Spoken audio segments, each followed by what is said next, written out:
welcome to another week in review. Man, I have a lot to cover. A lot. How was your weekend so far? Mine was okay. I made it. Anyways, so before we get into the loaded topics that I have here, let's get into the birthdays. And boy, Pisces on the roll also. Jesus, no sir. Me never know say so much March people me know. Anyways, happy birthday to you. So, let me once again wish DJ Marky Mark from the Twitch family a happy birthday.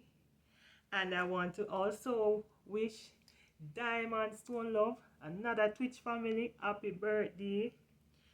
DJ Disco Darren from Twitch, happy birthday. See there? A whole heap of them, I also want to say happy birthday to Jason Duncan, the beautiful Miss Kathy Marie Cook. Yes, may I tell you, that lady is phenomenal.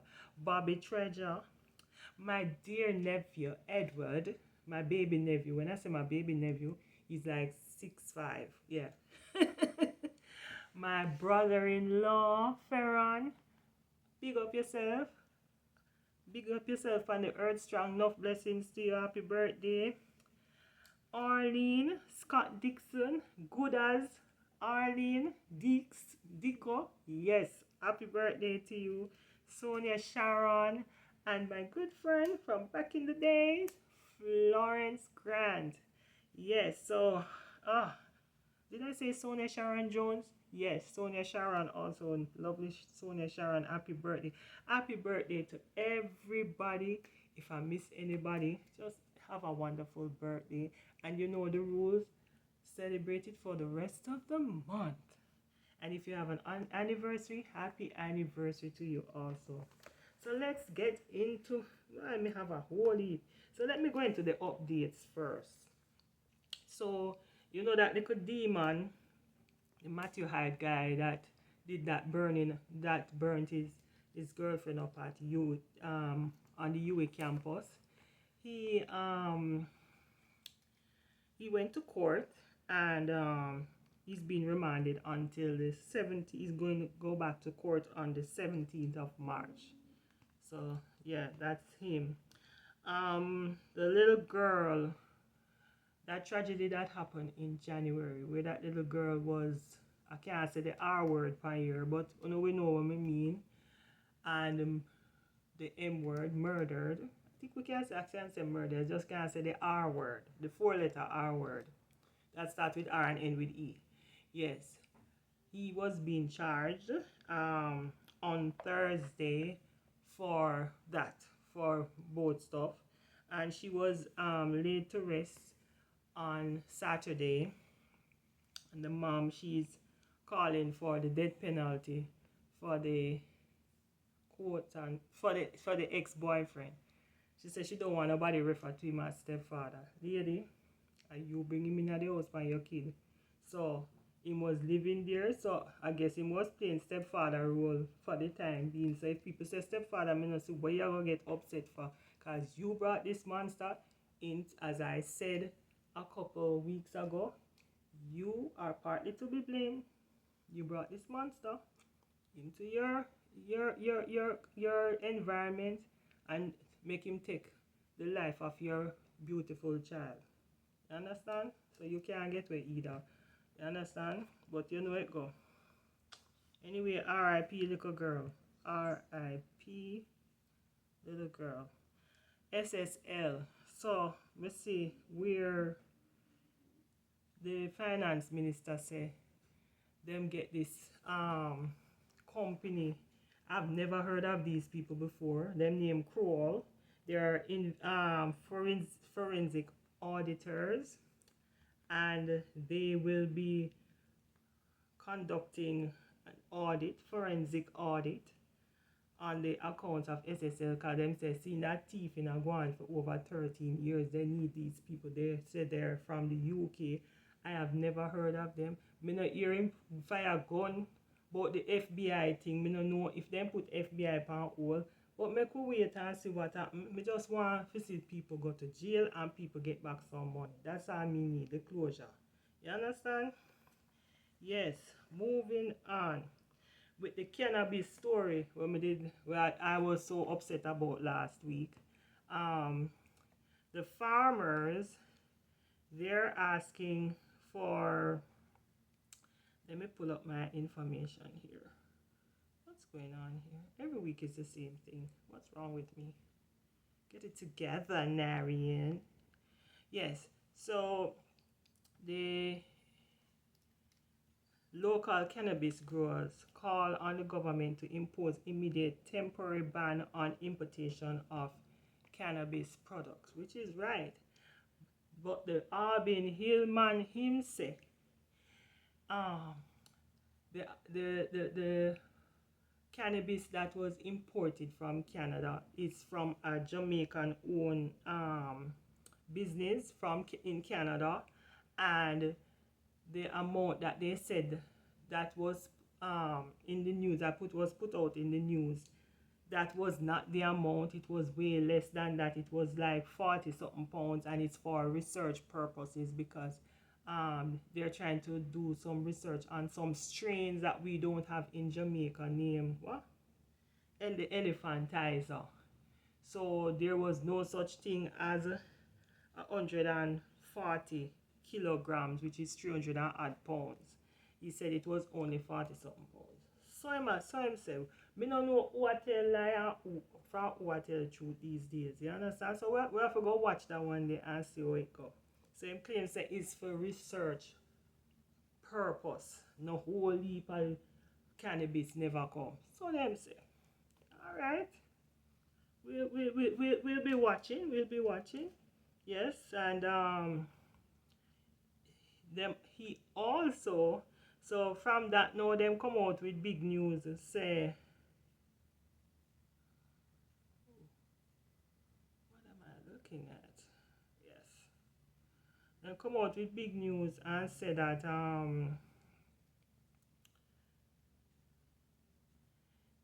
they're going to be right.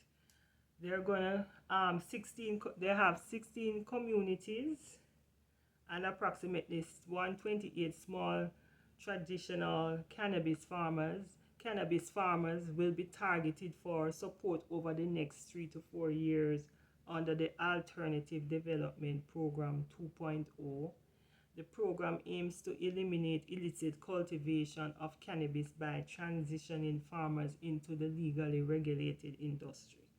So them claims they're gonna work with the small farmers and the participating communities would be allowed to cultivate up to 10 acres of land. Each participating community will be required to sell output to a person who has a license from the Cannabis Licensing Authority. Um, and they expect that to be in place by April 2023. So it's all good. So basically, it's like in a community, them say 10 acres of land. So one person might have 1 acre land, one might have two and so. But I'm hoping that then we pay the people them the right amount of money and not wrap them up like how me hear the coffee farmer them a ball out and I say, oh, them put in how much work in a coffee and then how much them sell the coffee for and them not making a profit. So all sound good right now, but I am hoping that the farmers will not be protesting and saying, hey, we're not getting enough money for our crops. Just pay the people and them just amount of money. Yes, so teachers, hey, all of last week, strike, and more strike. I don't know what to say. It's me half and half. Half of me want the teacher them to get more money because of the fact that there are good, exceptional teachers out there. And another half of me I say, I'm just full of crap. So just take whatever the government are giving. Me kind of half and half on this issue. I don't know what to say. They have not signed. The government want to give them the like a lump sum 20%. They say they're not gonna take that. They need to get some more money on their money. But then the JTA, there is some kind of disagreement inside of the JTA because the teachers them I say the big wigs them in the JTA, them are more look out for them interests, which are the principals and not the ordinary teachers. So there is a little fighting a go on in this. So. And then, of course, a fighting a go on with the government. I don't know what to say about this. I have to watch and see. But please, people, may I beg you know this week, get on a act together. Both government and teacher on come up with something because PEP exam is around the corner. And of course, C6 exam coming up. We can't afford to have the kids them outside of school and suffer. Me not talk about little demon them where I terrorize the other one. Me talk about children who want to go to school and they don't have any other means of learning. Like some people can't have private lessons and all of that. Just get it together so that, because remember the kids were out of school the whole of COVID. So, we are trying to get back to some normalcy. So teachers and government get it together. Quickly. You understand? Alright, so this was so the Klansman gang trial. Well, as you know, Wednesday was International Women's Day. And it's so ironic that on that day, them charged the one female that was in the gang. I think it was 33 of them, and she was the only female. 32 men, one woman. Her what you call it? Nickname. Cause every one of them have a nickname. Her name was, she go by the name Muma, and she is a pastor. That's the part that gets me. She's a pastor. So she was found guilty in court. Well, happy Women's Day to her and the Women's International Day. Boy, to be honest, me not see well Jamaica celebrate, because too much of the women them in the news who not thief money, who not chop, or thief the people their money, I do all kind of weird things, and I help with the gangs them. Me not understand that. So only if we celebrate, we should be ashamed of ourselves. With this International Women's Day, I don't see nothing to celebrate. Me not gonna lie to you. Because what I have seen out there, we have become a set of heartless people. I mean, females that we're supposed to be nurturing. All me see, we are narcissistic. We are very masculine. We're rough. We don't have no form of nurturing in our way. We don't know what we have become loud, we have become disgusting, we don't have no pride in ourselves. I don't understand what is going on with the females. And the males are turning into the females. We don't know, maybe they might get too much estrogen in them food. The men a little bit more softer these days. We don't get what is going on. I don't understand it. Anyways, moving on. Yes, so I saw this video of some young men playing a prank in Halfway Tree, and I did not find it funny at all because they were acting like they were doing a robbery in Halfway Tree, and the poor guy was so terrified. They had but then he didn't see the guy act like him have a gun, and then back up the little guy, and but it was a water gun. But the guy didn't see what it was, and the poor little guy run for him life, ran into the little guard room by the Scotia Bank there in Halfway Tree, run it past the security guard, run into the little guard room, and then them talk about it's a prank. Young men, whoever, wanna wheel and come again. No, Jamaica is a high crime society. You prank like them there, play. Don't do that. That is stupid. What if it was someone with a licensed firearm? And you dey go up to them and do that. And then him back out him gun and shoot the whole hand and kill you now. You understand? You can't play them kind of prank upon people, man. Don't do it. And then now, if a real thing happen in a half a tree now, people now gonna know the difference. Them good at things say it's a prank. Don't you know? I mean, for likes on a YouTube channel, that is disgusting. You tell me say out of the three of them, one of them never have the voice of reasoning for say, boy, big man think that me not think the idea. Me could read and come again and come with a different kind of prank because me not think this is the right thing. Yeah, I mean for likes, certain things when me see people are do on YouTube these days for likes, you no need to cut it out. Cut it out. Cut it out because one day somebody are gonna lose them life. You can't do stupid things like that, man. Stupid. When you say you play a stupid game, when you win stupid prize, one day they're gonna run up on somebody and them now gonna take it well. Because everybody, once somebody see some form of adversity against them, they are gonna go in a fight or flight. And some people will go in a flight like the young man, and him could have a heart attack. What if the guy did have a heart attack, drop down and dead upon them right there so? Or it could have gone the other way where somebody decides say, me not gonna give you my money or my wallet or whatever, me go shoot you know. So think first before you come out. Anybody else, young person or whatever, come up with them kind of prank this. You stop it. Come with something else. Come with some other form of content. You understand? Yes. So this is another funny story. This is a funny story with this old lady, elderly woman. They call her the roaming thief. I saw this story in the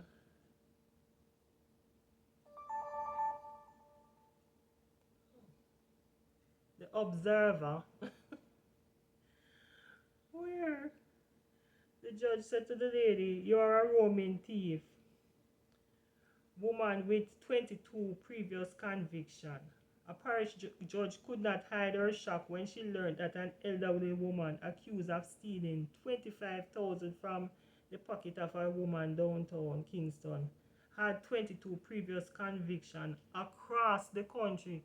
So Granny just a choppy line from parish to parish. And Granny a chopper too. No, so this I get from bad to worse. No. Can you imagine? Nadine Franklin had stood before Senior Parish Judge Lorian Cole Montague at the Kingston and St. Andrew Parish Court for sentencing and charges of larceny from the person and unlawful possession of property. My God. During the proceedings, it was revealed that Franklin had been sentenced to 3 years in prison at hard labor as well as 2 years probation in 1997 for the same offenses in the Clarendon Magistrate Court. Oh man, you have a serious problem. She have a klepto. The court was told that Franklin, whose latest conviction was in 2019, also had convictions in St. Mary, Clarendon, St. Catherine, and Manchester. So this looked like it was a career.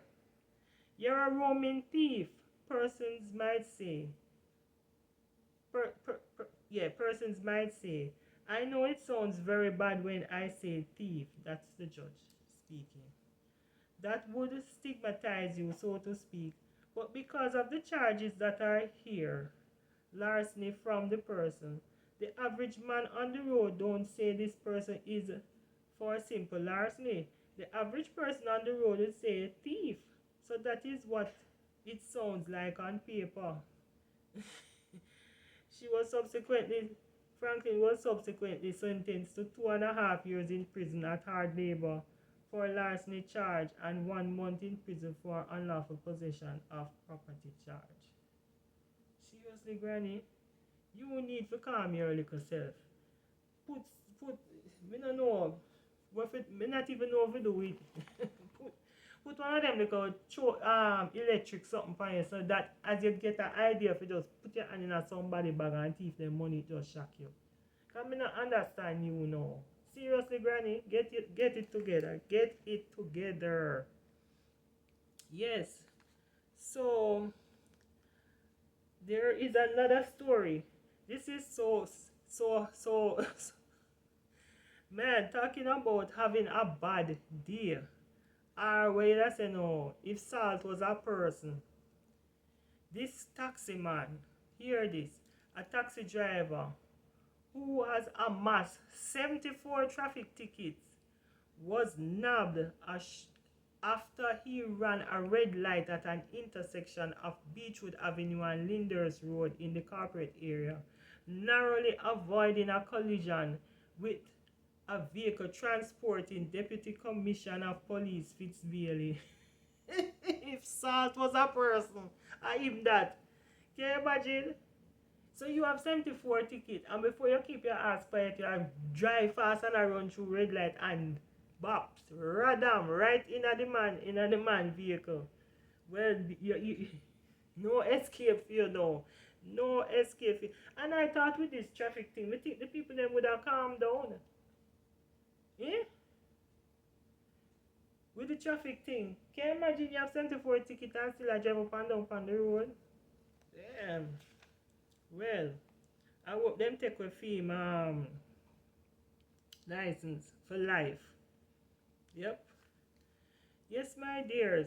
So this is an interesting story that I hold on there. What a piece of bangarang up here in a big foreign. You know, since a bank up here, there's a bank in. I just saw the story, so I'm not even getting at the details there. But some bank, the people them not wake up and not see no money in them account. This bank in California, in the Silicon Valley, how much billions of dollars disappear? Hey, so it look like I'm only chopping alone Jamaica at their Jamaica site. I top here too. And some mix up with Wells Fargo Bank too. I will be looking into that soon. Yes, so there's a story here. This is like, I don't even know what to say. This is in China. China come up in the news very regular these days, you know. There's a, listen to this. Parasitic unborn twin found in 1-year-old's brain. That not sound like some sci-fi shit to you. Damn. Child brought in after presenting problems with motor skills and an enlarged head. Doctors in China have found an unborn twin in the brain of a 1-year-old child in China, according to a new study. Whew. The study published in Neurology Journal in December revealed that the child was brought in after she presented problems with motor functions and had an enlarged head. My God. Doctors in Shanghai found that the fetus of the unborn twin had developed in the host child's brain. Jesus. An intraventricular fetus in fetu, a malformed monochorionic diamniotic twin. Oh, Jesus, that's a long word. Was identified in the 1-year-old girl with motor delay and enlarged head circumference. Fetus in fetu, sometimes called a parasitic twins, occur when twins become conjoined in utero, but only one continues to develop, reported the Miami Herald. The study added that the fetus was found in the child's twin after genome sequencing. Oh my God. According to the report in IFL Science, fetus in fetal cases such as this occur during the very early stages of twin pregnancy when the cluster of dividing cells made by a fertilized egg called the blastocyte fail to separate properly. As a result, one of the early embryos become enveloped by the other. Encased by the other twins' replicating cells, it fails to develop but remains alive due to receiving blood supply. Shoot, that's all like the thing. Remember that science movie there, the thing. Oh my gosh, the conjoined parts develop into the forebrain of host fetus and envelope the other embryo during neural plate folding. While such cases are rare, they have been found earlier as well. In 1997, a fetus was discovered inside the abdomen of an Egyptian teenage boy where it had been lodged for 16 years. My God. Ay, ay, ay. That's another end of another week in review. Like, share, subscribe. You know the whole works. God go with you because